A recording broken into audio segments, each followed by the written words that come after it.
Amigos, ¿cómo están? Soy el Dr. John Olivera y este es su programa Salud Digital. Hoy tenemos una invitada especial, quien es representante del Colegio de Nutricionistas del Perú, para hablar sobre la alimentación en invierno, y es la licenciada Carla Torres, a quien le damos la bienvenida. Bienvenida, Carla, al programa Salud Digital.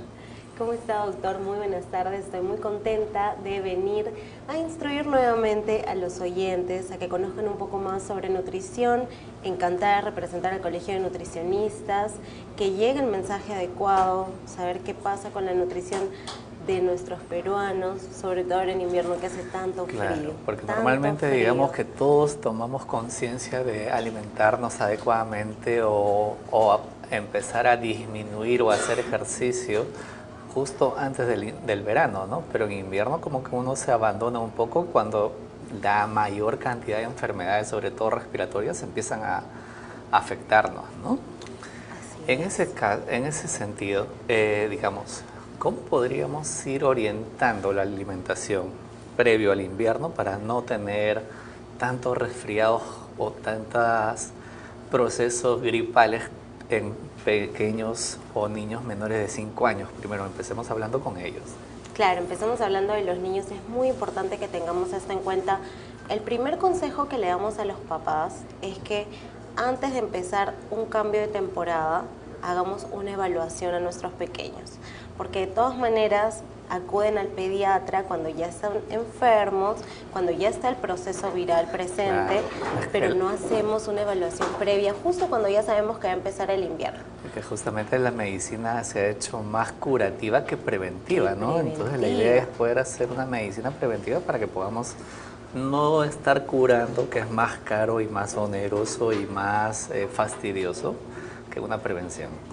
Así es, con la nutrición buscamos eso, doctor. Exacto. Queremos prevenir esos momentos que el padre tenga que depender todo el tiempo de las medicinas y el niño pase por todo este proceso, cuando esto se puede prever conociendo el estado nutricional de nuestros pequeños. Definitivamente un pequeño que ya tiene anemia, que tiene desnutrición y entra a un proceso respiratorio complicado, la va a pasar mucho peor que un pequeño que está totalmente fuerte con sus defensas y con su sistema inmunológico fuerte. Entonces hay que conocer el estado nutricional de nuestros pequeños. Ese es el primer paso definitivamente, al iniciar la temporada de invierno, ¿no? Sabemos que ellos van a pasar por esos procesos, pero hay que prever.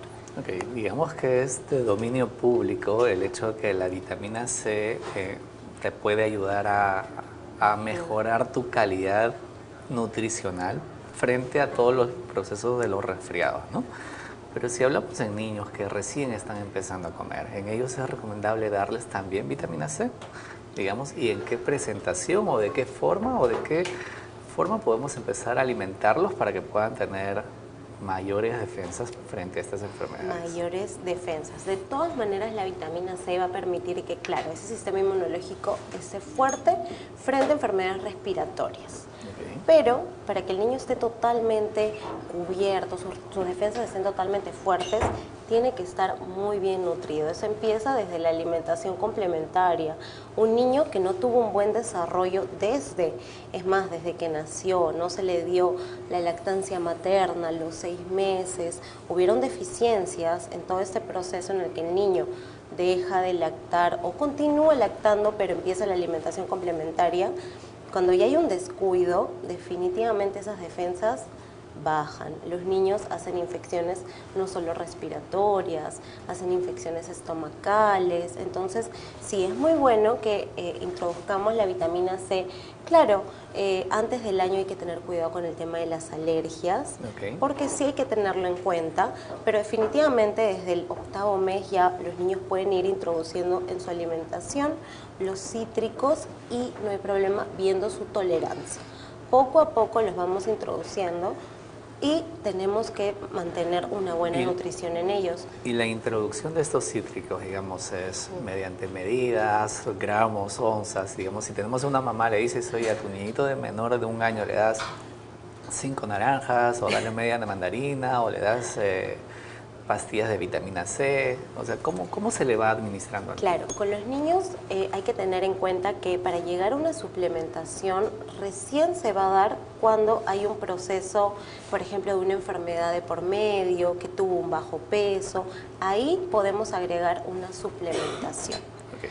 Pero si el niño no tiene ninguno de estos problemas, su desarrollo ha sido normal, que siga comiendo adecuadamente. En realidad la vitamina C está presente en muchos alimentos, dándole las porciones adecuadas, claro, mediante una evaluación nutricional previa, las porciones adecuadas, porque siempre manejamos con ellos el puño del bebé. Su estómago es tan chiquito que en realidad dándole un aporte adecuado de frutas y verduras va a lograr cubrir ese aporte de vitamina C, ¿no? Por ejemplo, el tomate tiene tanta cantidad de vitamina C y no lo consideramos como un alimento fuente principal de vitamina C, por ejemplo. Pero es muy bueno, tiene mucha cantidad de vitamina C. Siempre tenemos en mente que debe ser primero la naranja, la mandarina, y los niños lo toleran, pero hay que tener en cuenta el tema de las alergias, ¿no? Okay. Antes del año siempre vigilar tema de alergia. Y aparte del tomate, digamos, ¿qué otros alimentos contienen gran cantidad de vitamina C como para poder tener una variedad y darle a las mamás una sugerencia, ¿no? Los alimentos de color rojo, color naranja, por ejemplo, la naranja, la mandarina, el aguaimanto que es muy familiar para los pequeños porque son chiquitos, entonces a ellos les llama mucho la atención, son bolitas, les gusta. El kiwi también tiene una cantidad importante de vitamina C. La mayoría de alimentos tienen una cantidad importante de vitamina C. Bueno, sobre todo de frutas, hablando de frutas. Okay. Ahora, ¿no? En cuanto a porciones, vuelvo a insistir, digamos, un niño menor de 1 año, hablemos de estos pequeñitos, tú le vas dando un poco de vitamina C, pero también podría ser que cause ciertas reacciones alérgicas cuando lo administras de forma temprana. ¿A partir de qué, digamos, edad podrías administrarle sin temor a riesgo de esto? Digamos, 6 meses, 5 meses, 8 meses, 10 meses. De que comience a consumir, por ejemplo, las frutas de fuente de vitamina C. Exacto. ¿A eso se refiere? A los 8 meses más o menos ya podemos introducir la naranja, la mandarina, estos jugos, ¿no? Porque iniciamos, por ejemplo, con la granadilla, pero la granadilla no tiene una fuente tan grande de vitamina C, ¿no? Es regular. Okay. Entonces, vamos iniciando con el juguito de granadilla, de a pocos, ¿no? Con el durazno. Estas no son fuentes principales, sobre todo, claro, de vitamina C. Porque además la alimentación principal es en esa época todavía es la lactancia materna. Entonces, sí, definitivamente todas estas defensas se las va a brindar, sobre todo, la lactancia materna. Según la Organización Mundial de la Salud, 6 meses por lo menos de lactancia materna exclusiva para mantener y brindarles esas inmunoglobulinas al bebé para que tenga sus defensas fuertes. Claro, y ahora se está proponiendo también que la lactancia dure o perdure hasta los 2 años de edad, ¿no? Hasta los 2 años. Antiguamente se limitaba mucho. Hasta los 2. Claro. Ajá. Inclusive ya la alimentación complementaria antes era aplactancia, la llamábamos así. Y ahora definitivamente por el nombre, alimentación complementaria, para seguir complementando estos beneficios que nos brinda la leche materna. Okay. Y en niños ya que comen, digamos, un poco más grandes, a partir del año, 5 años, ¿de qué forma uno empieza, obviamente por la comida, pero las porciones varía en cuanto a cantidad? Las porciones es muy importante, no solo en los pequeños, sino también cuando ya van creciendo. Siempre lo manejamos con sus puños. Que el niño tenga por lo menos 3 frutas al día le garantiza un buen aporte de vitaminas, un buen aporte, bueno, y sus 2 porciones de verduras, un buen aporte de minerales, siempre del tamaño de su puño. Mi puño es diferente al tamaño de un pequeño o al de usted, por ejemplo. Entonces, a veces queremos que un niño se acabe la manzana del tamaño, el mismo tamaño que nosotros, y no come fruta. Y decimos, y no come fruta. Eso también pasa, porque estamos preocupados, queremos que los pequeños coman, pero no conocemos las porciones. ¿Quién nos brinda esta información? Los nutricionistas. Claro. Es importante que sigamos esa información. Ahora, digamos que también tenemos niños digamos que no les gustan las frutas, que no les gustan los vegetales, que no comen y muchas cosas más están enfocados en las frituras o las comidas chatarras, ¿no? En estos casos, digamos, ¿cómo uno puede administrarles o cuál es el secreto de una nutricionista para darle un poco más de... ¿Cuál es el secreto? Para nosotros el principal secreto es que comamos en familia. Los niños repiten el ejemplo. Si papá, mamá, abuelito, el cuidador principal que está en casa no come frutas ni verduras, el pequeño no las va a comer. Definitivamente, lo que muchas veces hacemos, hora de que come el niño porque él tiene que comer temprano, come solito. Okay. Y nosotros comemos después. Entonces, el niño sigue el ejemplo definitivamente de los padres. Si no vamos con ellos a comprar los alimentos, si no les enseñamos, es una manera tan didáctica de aprender tantas cosas con las frutas y las verduras, a contar los colores, los tamaños. Digamos que hacerles una alimentación divertida. Divertida, la alimentación tiene que ser divertida y premiarlos con eso. Hoy día comiste tu fruta, perfecto, hoy día te ganas en tu cartilla de stickers un sticker más. Entonces son estímulos que a los niños va a lograr que capte la atención de los niños y es por repetición. Con los niños es por repetición, definitivamente. Y darles de maneras atractivas, ¿no? Un plato bonito, no una comida aburrida que definitivamente no les va a llamar la atención. Claro. Ahora, en estos niños, digamos, en los que son difíciles de consumir verduras, existen algunas mamás que tratan de camuflar las verduras en ciertas frituras. Si uno los empieza a cocer, digamos, el contenido proteico o nutricional o de estas vitaminas tiende a disminuir, ¿verdad? Definitivamente. Definitivamente queremos brindarles, y como hablábamos, ahora en invierno, queremos darles como sea las frutas y las verduras, y no sabemos cómo. Entonces se lo queremos poner de repente en una fritura. Lo que yo recomiendo bastante es que si queremos hacer torrejitas de repente con algunas verduras, con atún, algunas verduras, le pongamos avena en lugar de harina, le pongamos avena, huevo, como una pequeña hamburguesa, ¿no? Pero que lo hagamos al horno, por ejemplo. Okay. Ahí el valor nutricional ya no se ve alterado como en una fritura, que esa fritura ya oxidó esa proteína y definitivamente no va a absorber los buenos nutrientes que nos brinda esa proteína, para que el pequeño siga creciendo, para que aproveche esas verduras. Entonces hay opciones más saludables, pero hay que tomarnos un poco el tiempo. Claro, y hay que ser un poco creativos Hay también, que ser ¿no? bastante creativos, hay que tener paciencia con los chiquitos, sí, claro. De todas maneras.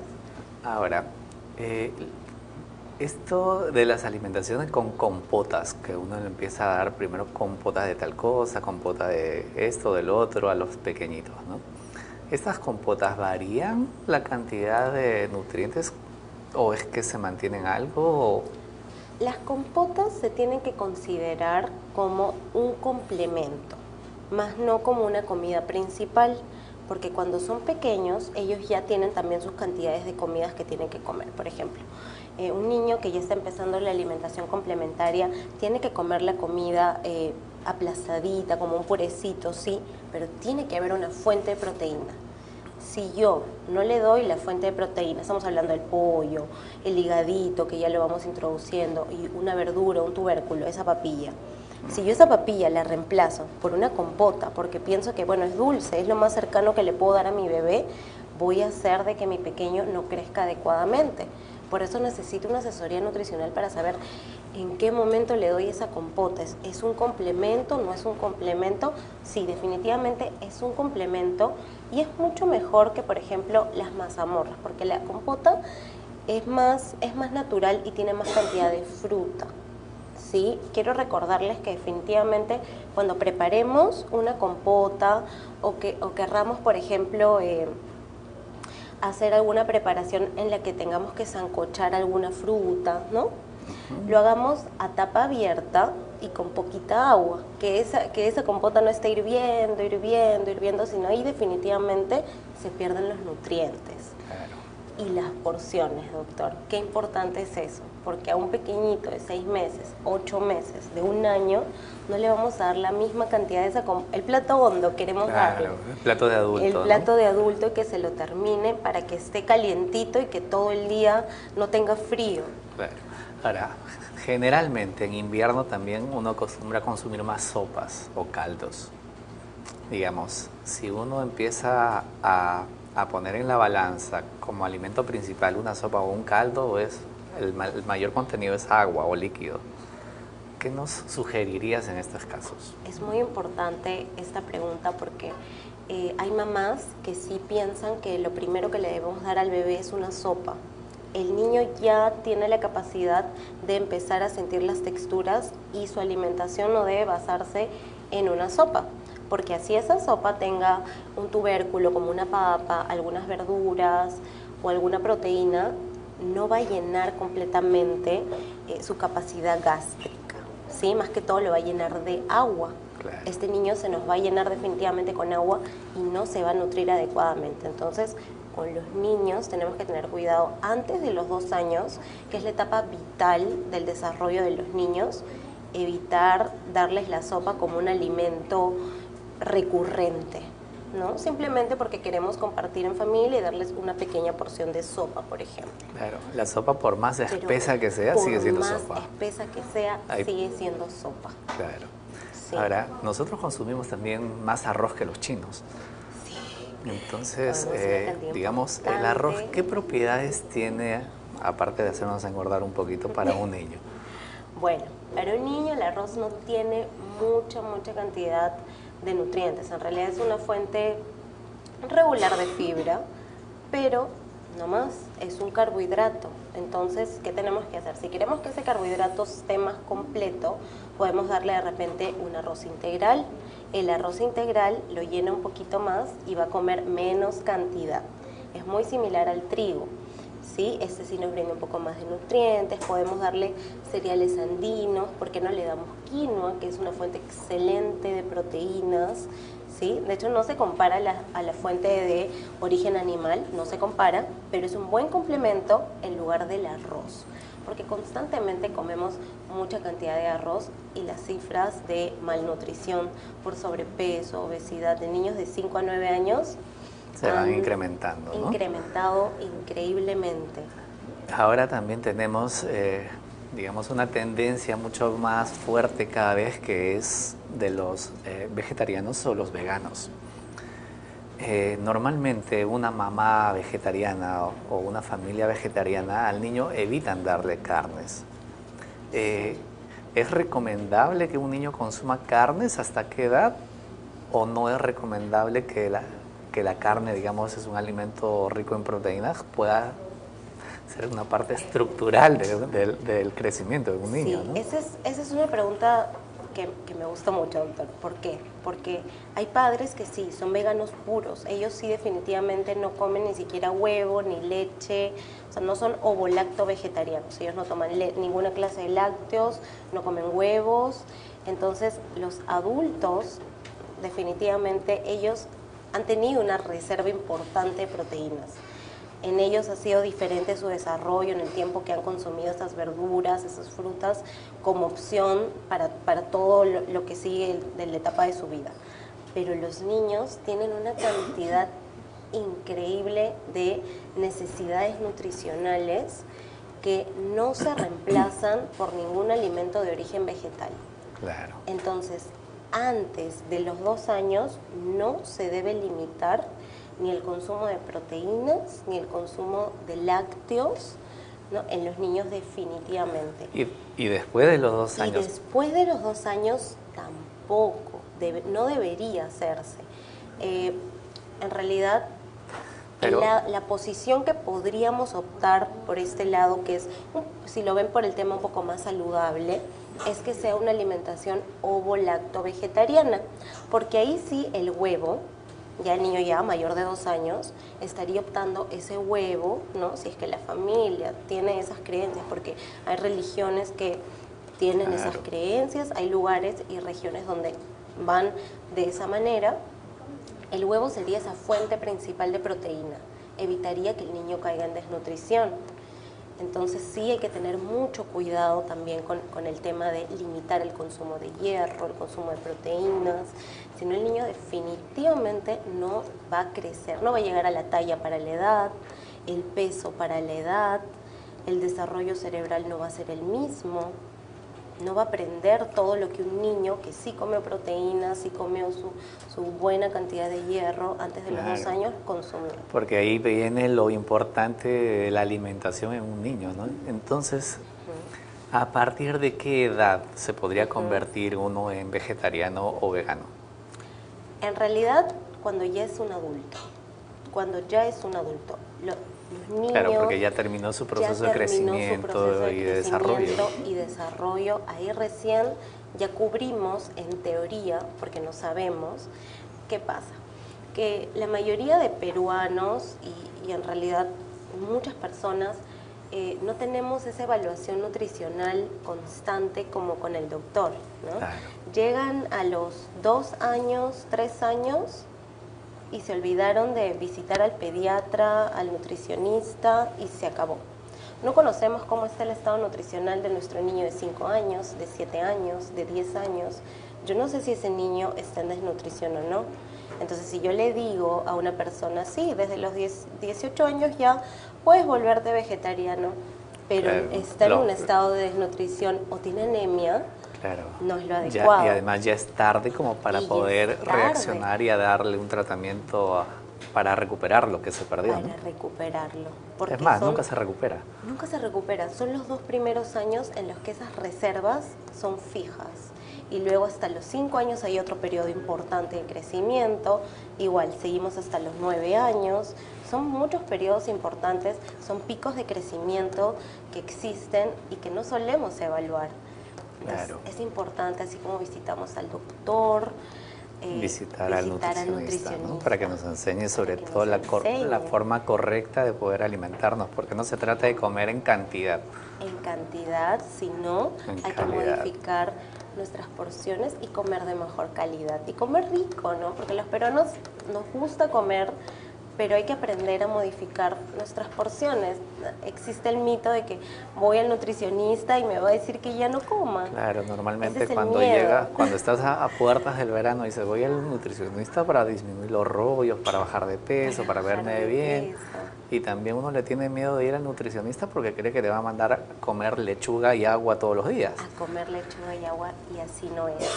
Claro. Ahora, yéndonos a la otra parte, digamos, ya las personas adultas o jóvenes en cuanto a lo que es alimentación en invierno para ellos. Digamos, normalmente cuando uno empieza el proceso de invierno, como que se olvida y empiezas a comer mucha mayor cantidad de todo, sobre todo porque el frío te estimula también a consumir mayor cantidad, ya sea de sopas, caldos, el segundo y el postre, y como estás súper enropado, ya no te preocupa mucho la figura, ¿no? ¿Cómo uno debería alimentarse en invierno, digamos, si te quieres seguir manteniéndote de una forma saludable? En invierno también tenemos que seguir visitando a nuestro nutricionista. Pasa eso, claro, nos abandonamos en invierno y hacemos esos desórdenes en nuestro organismo. Constantemente va el efecto rebote. En verano me cuidé y me fue muy bien, es más, bajé 5 kilos con mi nutricionista, me veía muy bien, no estaba ni siquiera muy delgado, estaba bien, me entraba la ropa de baño, pero en invierno subí de peso y subí el doble. ¿Qué pasó? Tenemos que seguir visitando al nutricionista y la idea en realidad de visitar al nutricionista es que el paciente entienda las consecuencias de constantemente maltratar su cuerpo, ¿no? Porque es un maltrato, el colesterol, los triglicéridos, tener riesgo de diabetes, es un tema netamente de salud, sí, tal vez estéticamente no nos vemos muy bien, pero más allá de un tema estético, si hay un tema de salud de por medio, no tenemos nada. Claro, porque normalmente uno digamos, lo ve más por el tema estético cuando en realidad el problema de fondo es la parte de la salud. Claro. En este caso, por ejemplo, normalmente los jovencitos menores de 30 años, digamos que no tienen muchos problemas de colesterol en abundancia, ¿no? Que no es lo frecuente.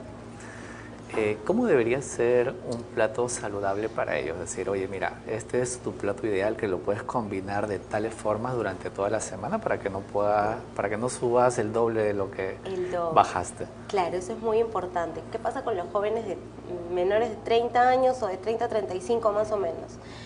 No me tienen mucho los valores tan elevados, ¿sí? De triglicéridos, colesterol, están a punto, pero no se ven porque su metabolismo es más rápido y eso. Pero el perímetro abdominal sí se nota, definitivamente. Un perímetro abdominal mayor de 90 centímetros en varones ya es un riesgo y definitivamente esos órganos están comenzando a llenar de grasa. Tengas la talla que tengas. Tengas la talla que tengas, definitivamente. O hacemos un ejercicio, la mitad de mi talla no debería pasar mi perímetro abdominal, de la mitad de mi talla. Okay. No debería pasar. Y si se da cuenta es más o menos el promedio, ¿no? Siempre que los varones tener eso en cuenta. Las mujeres 80 centímetros. Y yo siempre les recomiendo 5 centímetros menos del riesgo. Siempre mantenernos lejos del riesgo. Pero ¿cómo hacemos para que eso mejore? Porque bajar la barriga es lo más complicado que tenemos. Es lo más complicado y empieza por hacer, por ejemplo, consejos simples. 5 tiempos de alimentación. ¿Qué pasa? No tomamos ni siquiera desayuno. Llegamos al almuerzo y comemos todo. Nos comemos todo lo que encontramos, el menú, lo primero que tenemos a la mano. Hacer 5 tiempos de alimentación para no llegar a las comidas principales con tanta hambre. Entonces, me doy el tiempo, me organizo desde el domingo qué voy a tomar de desayuno, qué medias mañanas o medias tardes voy a tener durante toda mi semana.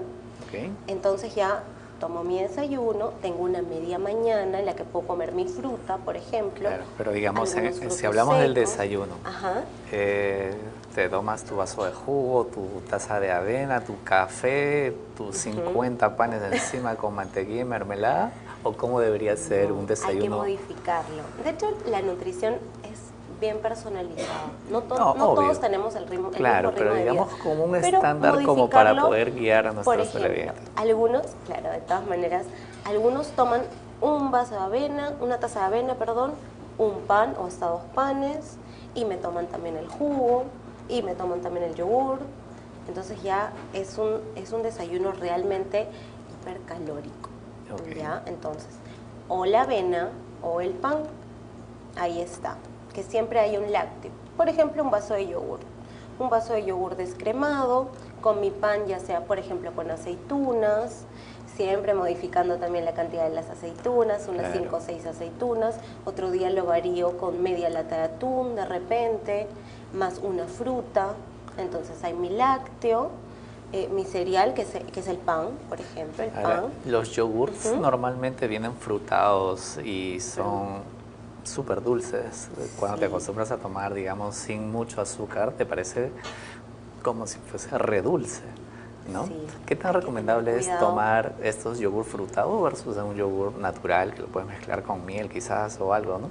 Hay que tener cuidado mucho con los yogures que encontramos en el mercado. De todas maneras, tener en cuenta que un yogur natural va a ser mucho mejor que un yogur envasado, ¿no? Que tiene mucha más cantidad de azúcar, que por más que me digas 0 azúcar o 0 grasa, tiene una cantidad importante porque no estamos acostumbrados a leer las etiquetas. Claro. Tiene una cantidad importante de azúcar. Entonces, tratar de conseguir un yogur natural, lo más natural posible, o si no, optar ya por otro lácteo, por ejemplo. ¿No? Podría ser una leche descremada si queremos tomar, el café con leche que nos provoca mucho en las mañanas. Otro día de repente tomo la avena ya me equivale a que me esté comiendo otro pan, así que un día como mi avena, mi fruta picada, es lo que siempre les recomendamos, fruta picada, para que se llenen adecuadamente, porque el jugo sí, de hecho me llena en un ratito y lo digiero muy rápidamente. Okay. Entonces, la fruta picada y la cantidad es importante. Digamos que es mejor consumir la fruta picada que jugos. Así es. Es mucho más recomendable para brindar un mejor efecto de saciedad, para que nos llenemos. Pero digamos, en cuanto a la calidad nutricional de jugo versus fruta picada, ¿es la misma? Es muy similar, sí, pero aprovecho mucho mejor la fibra cuando esa fruta está entera o picada. Ah, ok. Definitivamente, porque cuando ya le llevo el jugo, la pelo, Claro. le quito una cantidad importante. No sé ni siquiera qué cantidad de fruta estoy usando.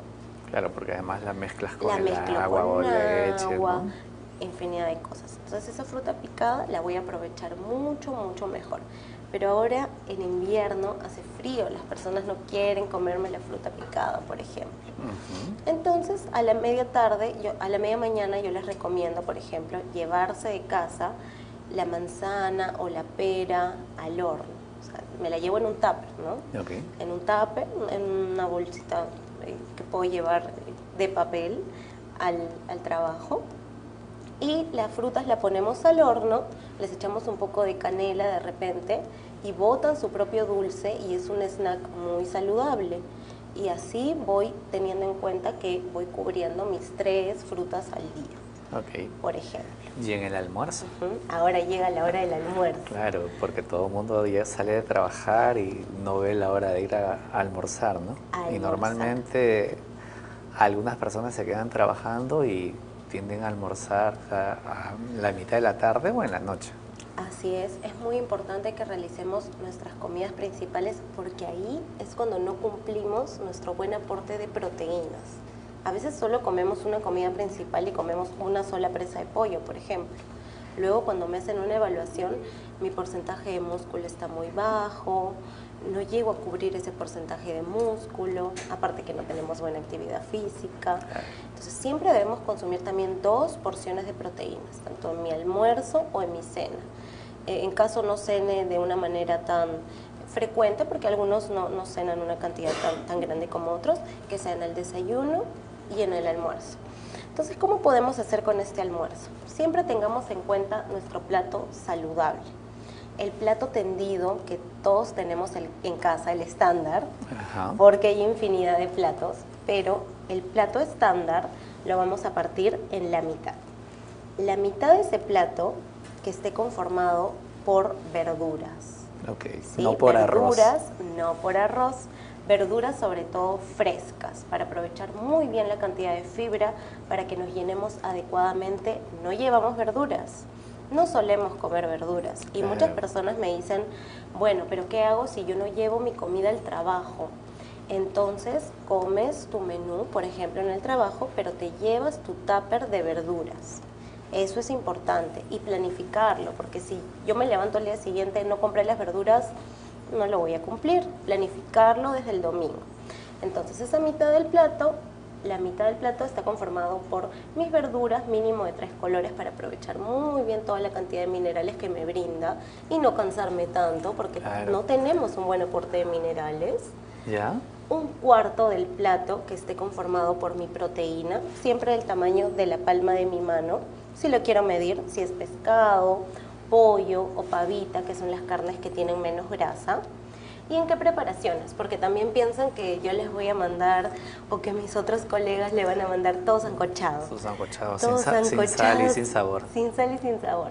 Pero no es así. Tienen permitidos comer en guisos, en estofados, en ceviches, en sudados, pero evitar las frituras.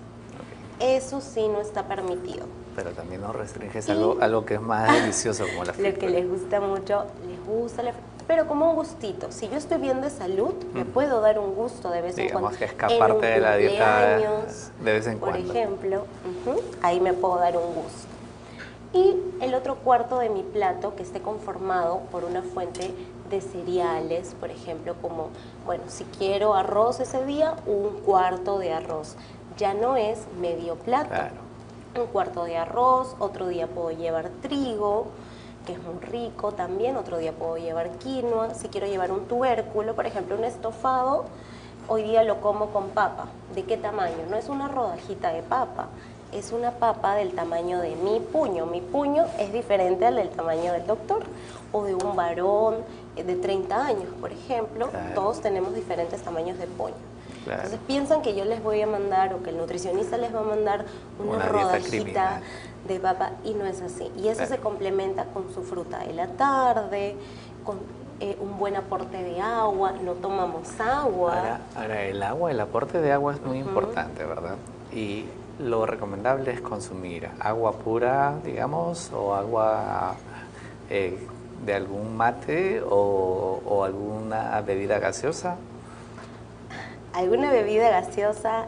No, definitivamente. Así sea light o cero. Así sea light o cero, tienen una cantidad de edulcorantes, de alimentos que no son buenos para nuestra salud y que por lo contrario nos generan, y por estudios científicos nos generan más adicción a consumir azúcar a largo plazo.